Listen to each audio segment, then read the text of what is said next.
Una de las necesidades que tenemos, difícil de satisfacer por cierto, es separar el ruido que hay sobre Itaipú, que seguramente será ensordecedor en el marco de la campaña electoral que se avecina, del verdadero debate sobre lo que le conviene a nuestro país. Esta noche vamos a conversar con el principal referente de política internacional del gobierno.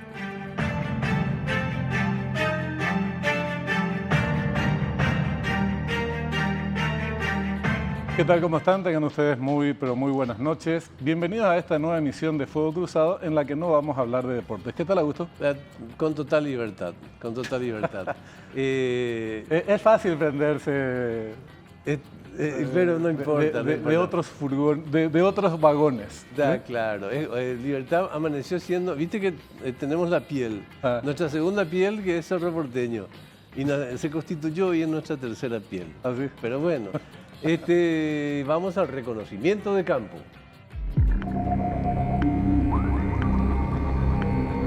Los próximos 2 años son claves para el futuro del Acuerdo de Itaipú. Al desprenderse la binacional del servicio de la deuda, un importante remanente financiero hoy suscita la atención de Paraguay y Brasil.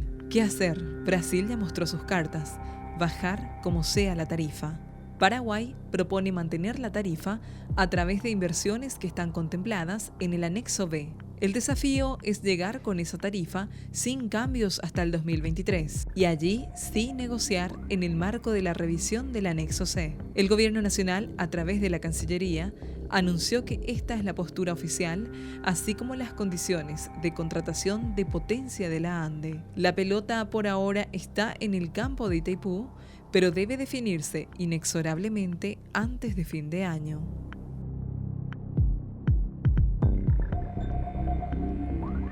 Muy bien, todos sabemos que vivimos un año que va a ser clave al respecto de estas definiciones. Este año clave necesita concitar la convergencia de diferentes sectores, no solamente la gente que en este momento está comprometida con la negociación, sino que la mayor parte de los ciudadanos conozcan de qué estamos hablando, Benjamín. Efectivamente, ya lo tenemos en piso a una de las personas más autorizadas, la más autorizada para hablar de la materia. No necesita presentación, pero esta es su ficha atendiendo al formato, al ritual que nos impone el formato.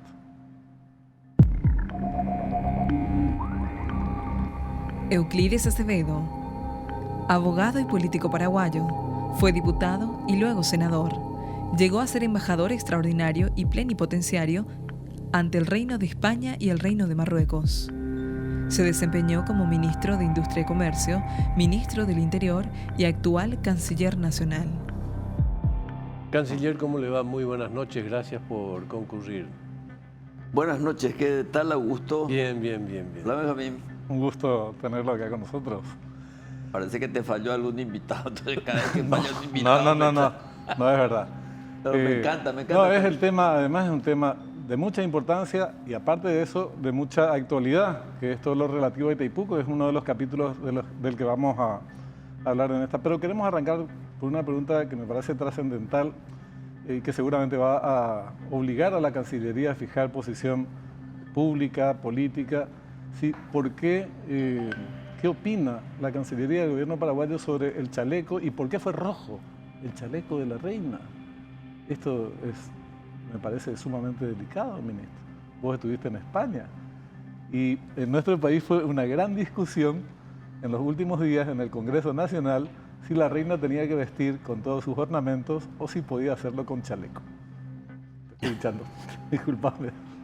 No, me parece interesante la discusión porque en los últimos tiempos el debate se tornó descafeinado. Entonces, una cosa que parece trivial, para algunos una frivolidad, tiene su trascendencia. Yo creo que la diplomacia ha cambiado y por lo tanto su vestimenta se ha vuelto descontraída. Entonces, creo que el debate no pasa por chaleco o sin chaleco, sino la connotación que tiene el chaleco, que es la cooperación. Y la cooperación es un billete de ida y vuelta. No es un asistencialismo humillante, sino que es un abordaje inteligente de las necesidades de un continente y en este caso particular de un país. Y creo que la gente se entretuvo en la billutería de las formas y no en la importancia del contenido. Sobre este tema hemos hablado con el propio ministro de Asuntos Exteriores de España y le decíamos nosotros de que la cooperación es la expresión más moderna de la solidaridad y que consiste en una inversión financiera a cambio de un proyecto y una ejecución contablemente auditables y por sobre todas las cosas políticamente valoradas. Creo que en ese sentido la visita de la reina de España, independientemente de la curiosidad que despierta de la gente que vive del hola, significó, sin embargo, una modificación del rostro de la monarquía española, que consiste en un rostro mucho más austero, mucho más sencillo y por sobre todo la cosa mucho más transparente. Hoy sabemos cuánto gana la reina, cuánto gana el rey, y de qué se viste y cómo se viste. Hace mucho hincapié en la vestimenta nacional, se viste de Zara, no se viste precisamente de los grandes modistos europeos. O sea, hay toda una revisión en el comportamiento diplomático. Y yo creo que hoy la diplomacia se ha vuelto más funcional. Dejó el traje y la corbata, dejó el cóctel y los buenos modales por un lenguaje mucho más accesible. En realidad, era una humorada. No, para nosotros fue un tema espantoso, pero bueno la respuesta. Aprovechando que... Pero finalmente, como dijo alguien, me dijo un tipo, antes como yo nunca la canciller, pues antes, pero bueno, pero es así. Lo importante es que en la diplomacia lo importante es hacer negocios. Claro. Y hacer buenos negocios. ¿Cuándo se hace un buen negocio, Benjamín y Augusto? Cuando el negocio es rentable entre los interlocutores, se lo hace con buena asesoría y por sobre todas las cosas con respeto a la ley, lo cual hace que los negocios sean públicos y transparentes. Aprovechando el tema de negocios, aprovechando también que Benjamín desató el lindo hábito de la ironía canciller, revisando la letra chica de su biografía, me encontré con que en algún tiempo usted fue boxeador, o al menos practicó box. Y como que quiero entender más para el público esto que va a ser esta batalla para muchos tan desigual con Brasil en términos de la negociación política, aparte de la técnica. ¿Cómo va a ser este enfrentamiento entre un peso gallo y un peso pesado como es Brasil? Lo de peso gallo es en el marco de la ironía, bueno, como dice. Podemos cambiar de pesos. En todo caso es un peso welter o un peso liviano, con un peso que no es tan pesado como la gente cree. Yo escucho por ahí que siempre el Brasil nos va a joder. Obvio que nos pea. Hay un complejo de inferioridad que no me explico, pero que es perceptible. A mí me parece... Es real, ¿eh? Es real, pero lo que te quiero decir es que la ex canciller Leila Rashid tiene una teoría sobre la asimetría, que es una forma inteligente, razonable y diplomáticamente cierta cuando la asimetría no es otra cosa sino que el reconocimiento de ciertas desventajas que se convierten en ventajas cuando se las asume para poder negociar.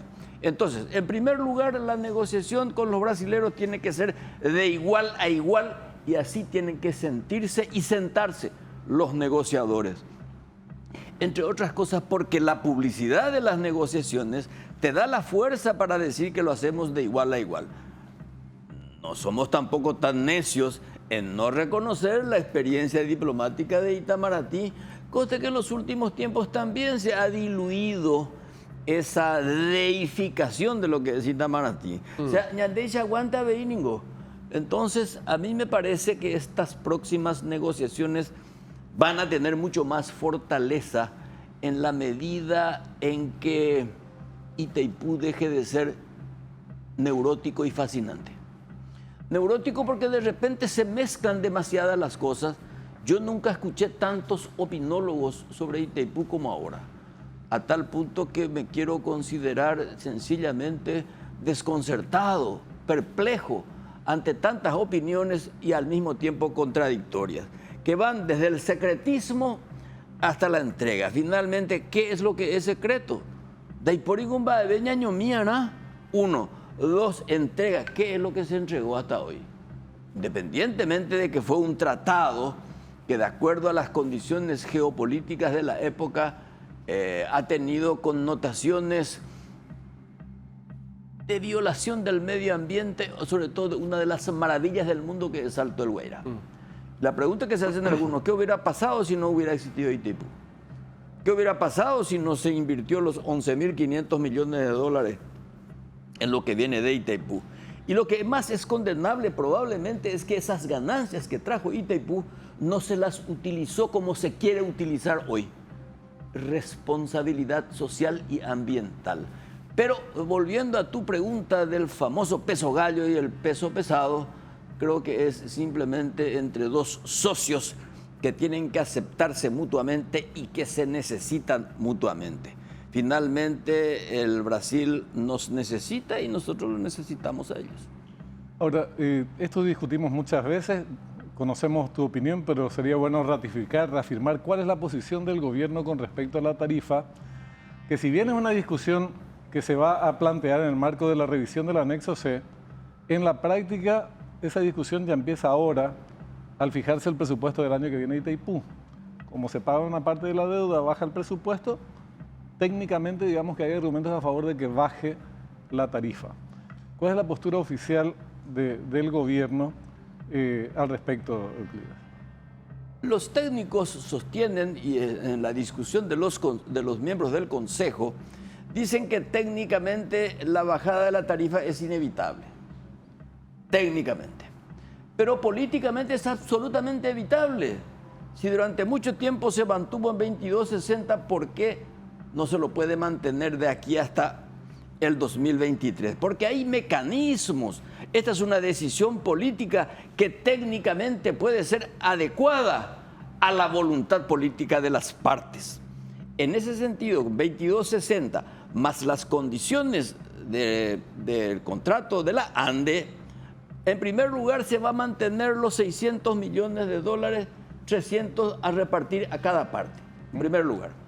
Se va a seguir satisfaciendo expectativas sociales como de la unidad sanitaria familiar, las becas, el saneamiento, agua potable, obviamente el mejoramiento del sistema eléctrico y por sobre todas las cosas creo que se pueden crear fondos de contingencia que permitan, en vez de pagar la deuda, reinvertir en una gestión que nos beneficie a todos, para que en el 2023, según hacen los cálculos público y privado, podemos llegar en el 2023 en adelante a tener una ventaja productiva de 1.000 millones de dólares aquí, 1.000 millones de dólares allá.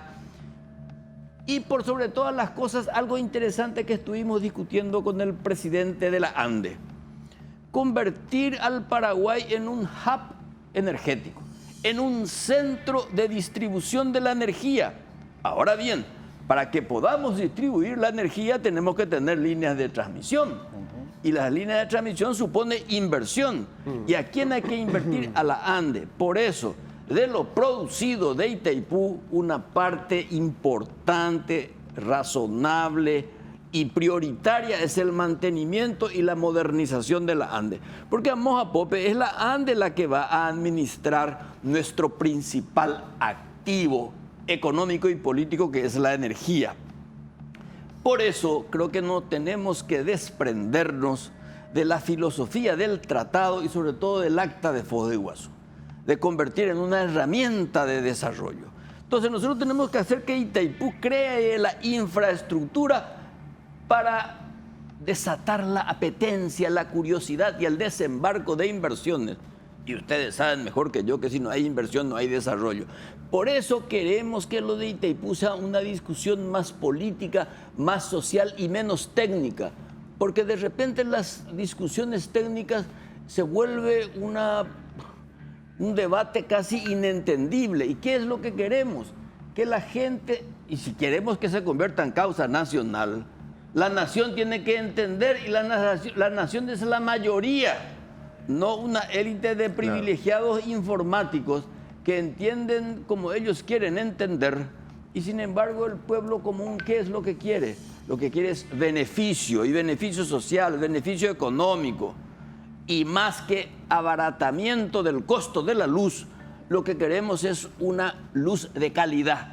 Los 365 días del año, justo ahí ya ve, Claro. o cailan de aire acondicionado, o huelan de ventilador, todo se descompone tu electrodoméstico. O sea, la cosa es mucho más compleja, pero al mismo tiempo mucho más sencilla. Por eso tiene razón el Senado cuando insta a que se debata de aquí al 2023, fuera de la discusión de la tarifa, y nosotros le dijimos a los brasileños, vamos a dejar la tarifa como está, así como se sostuvo antes y de antes, ¿por qué no ahora? Además le dijimos, en el 86, el acta de abril de 1986, el Brasil nos pidió una cooperación para su contingencia económica. Ahora nosotros le solicitamos una suerte de devolución de favores ante una contingencia política. A propósito de los 80 y los 90 también, esta Comisión Binacional de Cuentas, ¿qué es lo que va a revisar, canciller? ¿Va a llegar a aquellas instancias críticas y polémicas de las cuentas, las deudas? Bueno, lo de la deuda va a estar calificada seguramente por la Fiscalía que hoy está en su territorio. Lo que esta Comisión Binacional de Cuentas es lo que garantiza a partir de ahora una auditoría del estado contable de la binacional, de tal suerte a que no solamente se audite, sino se publicite, se publique lo auditado. Por lo tanto,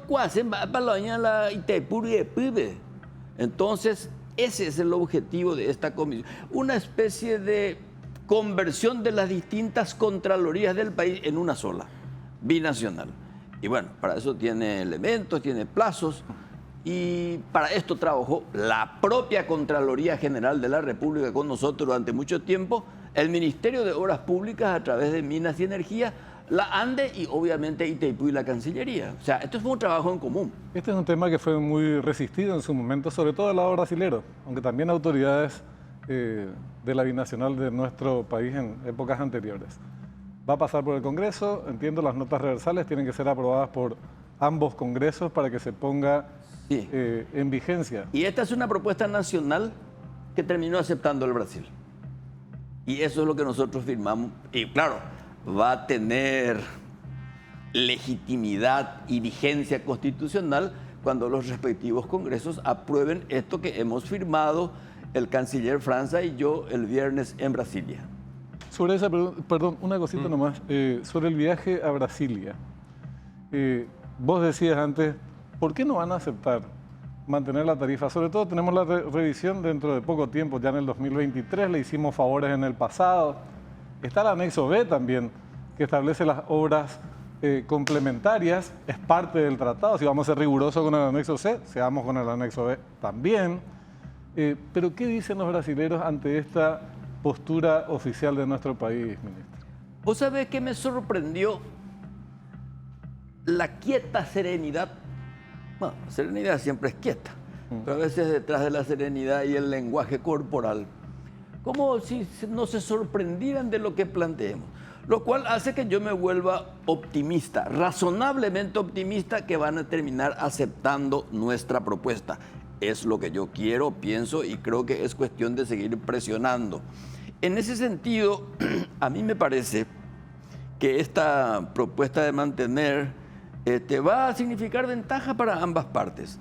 Y no veo yo razones superiores para que ellos se opongan. Y fíjate vos, hemos propuesto en esa reunión que el presidente brasilero se encuentre con el presidente paraguayo en Murtinho y en Carmelo Peralta para iniciar los trabajos del puente, que es vital para el corredor bioceánico.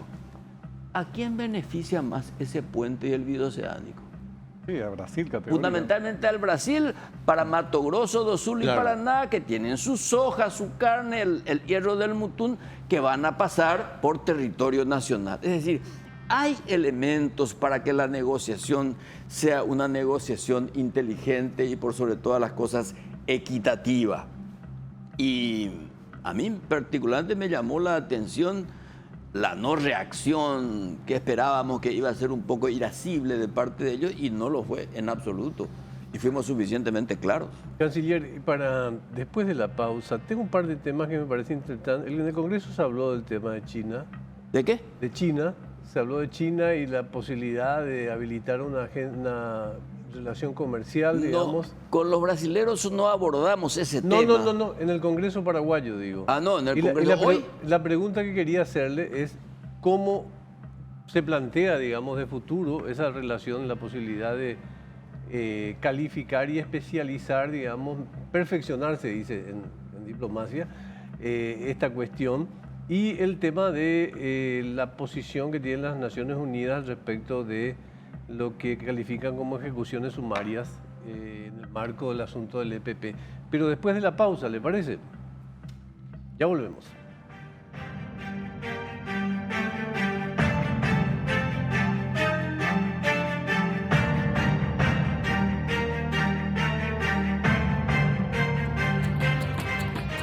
Hay una organización de nombre muy potente en las Naciones Unidas, se llama Relatoría de Ejecuciones Sumarias. Es una etiqueta bastante intensa, digamos, canciller. ¿Cómo están desarrollando desde el gobierno esa interrelación con las Naciones Unidas? Bueno, nuestra relación con las Naciones Unidas se ha vuelto una relación menos protocolar y más efectiva, que va no solamente del campo de los derechos humanos, sino que de cara también al ambiente geopolítico. Nosotros no podemos administrar el problema de la China ni la nueva Guerra Fría si es que no estamos entendiendo lo que pasa en el Indo-Pacífico, donde se requiere cierta tranquilidad para poder ejercer la competencia entre dos potencias. Por otra parte, hay que entender también lo que pasa entre Australia, el Reino Unido y los Estados Unidos y la vieja y coqueta Europa. Sobre todo lo que pasó con Francia cuando le dejan colgado de un pincel los 8 o 9 submarinos que iban a contratar a Francia, y finalmente los australianos dijeron, ya te vea Yuguata Checo Ave. En ese sentido, creo que la relación con las Naciones Unidas... Pero particularmente en el caso de las niñas, EPP. A ese quiero terminar. Sí. O sea, es que en ese contexto tenemos que ubicarnos. Y dentro de ese contexto está una parte neurálgica de las Naciones Unidas, que son los derechos humanos. ¿Ok? Dentro de eso, de ese contexto, yo me fui a Ginebra, después de nota va, nota viene, me fui a hablar con la señora Bachelet, a quien le traté deliberadamente de rigurosa presidenta. 2 veces ningún presidente de la República ya. Y le dije, mire, a nadie más que a nosotros nos interesa despejar las incógnitas sobre qué es lo que pasó con estas 2 niñas. Y le dije claramente, no tanto nos interesa su nacionalidad, sino la forma en que fueron muertas. Entonces ella se sorprendió un poco de eso y le dije yo, nosotros no nos oponemos. Lo único que queremos, porque ella estaba muy bien informada, es que el desembarco de una comisión antropológica forense multinacional y de indubitable excelencia científica es que sea bajo jurisdicción paraguaya. ¿Qué quiere decir eso? Con coordinación y conducción de los órganos jurisdiccionales, Ministerio Público, forenses paraguayos, etcétera, etcétera. Y esto es clave, Augusto y Benjamín, el ADN, tanto en Paraguay como en la Argentina, porque hasta hoy hay 2 órdenes judiciales y ninguna de ellas hasta hoy se cumple. Porque acá la persona se niega a hacerse el ADN y en la Argentina también. Entonces, 2 condiciones yo le formulé a la señora Bachelet y a su relator, que va a tener que venir seguramente en estos días o en los próximos meses, que lo que aquí tenga que hacerse sea con control, así como Gafilat vino acá, que no podemos oponer a que vengan, pero bajo la coordinación de la CEPRELAC. Vale decir que hoy día en materia de derechos humanos, y de limpieza financiera, es muy importante el respeto a la jurisdicción, pero el respeto a la jurisdicción no supone el rechazo a ninguna investigación. Mismo. No sé si vos sobre el mismo tema, yo quiero volver sobre algo. No, adelante. Antes de cerrar el programa, algo que creo que habría que Opa, tratar enseguida. Pero una pregunta que muchos nos hacemos, Euclides. ¿Qué pasaría si, volviendo al tema de Itaipú, digo, si a pesar de todo lo razonable que suena, vamos a revisar el tema en el 2023, hasta entonces mantengamos la tarifa, mira que te dio una mano, mira que el anexo B, mira que las obras... No dicen no, nosotros queremos bajar la tarifa. Queremos sí o sí que baje la tarifa. En ese escenario hipotético, ¿cuáles serían las herramientas que nosotros podríamos utilizar, apelar a cuáles de ellas para evitar que baje la tarifa y se mantenga la actual o algo muy parecido a la actual? Vos señalaste algo que mucha gente no toma en cuenta, o si lo toma en cuenta no lo hace con la debida energía. El cumplimiento del anexo B, las esclusas de navegación. O sea, nosotros podemos decir, che, muñeco, vamos a tratar de compensar, mantenemos la tarifa y al mismo tiempo vamos a estudiar despacito la construcción. En segundo término, nosotros le hicimos a ustedes un favor en el 86, necesitamos esa retribución. En tercer lugar, tenemos la cuestión del corredor bioceánico. No queremos llegar a la Haya, por decirte de alguna manera, porque en diplomacia siempre existe la posibilidad del acuerdo. Y yo creo que aquí hay que ser muy firmes sin necesidad de ser estridente. Yo creo que hay que plantarse en el buen sentido del término como elemento de negociación y usar el famoso ese win-win, que no sé por qué usan esa frase que me parece a mí una palabra más china que norteamericana o que inglesa. Medio mentirosita también. Medio mentirosita también. Porque una de las características de una buena negociación es que ambas partes pierdan un poco. A cuando ganar a los dos lados. En una negociación nunca se gana del todo, siempre se pierde algo en beneficio del común. Vale decir que querríamos evitar una suerte de confrontación innecesaria. Por eso no queremos ni siquiera que lleguen a las altas partes. Queremos que se resuelva en el Consejo, en la dirección técnica, que finalmente la línea política que baje, ellos lo pueden adecuar perfectamente a todo, si para eso están los fondos de contingencia. Si todo se puede arreglar, como decía Fraga, claro, todo tiene arreglo. Y después de esto, si todo sale bien, me voy de vuelta al Chaco, recupero mis tazas de miel y brindo por la Segunda República. ¿Recupero mi qué? Y brindo por la Segunda República. Taza de miel. Mi taza de miel. E ir a Guerrero Uchaco.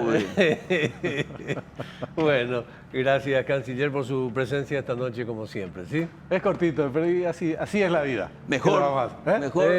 Cuanto más breve, mejor. Sin piloteos. Dale, buenas noches. Muchas gracias, muy amable. Muchas gracias. Nos vamos, señor. Bueno, nos vamos, nos encontramos mañana. De nuevo va a ser una semana más breve. Efectivamente. Después de nuevo tenemos fútbol, o sea que vamos a incurrir de vuelta en ese dolor de no tener que completar la semana laboral. Una verdadera pena, pero bueno, todo sea por la patria. Nos vemos mañana. Sigan ahí, ya llega Cuenta Final.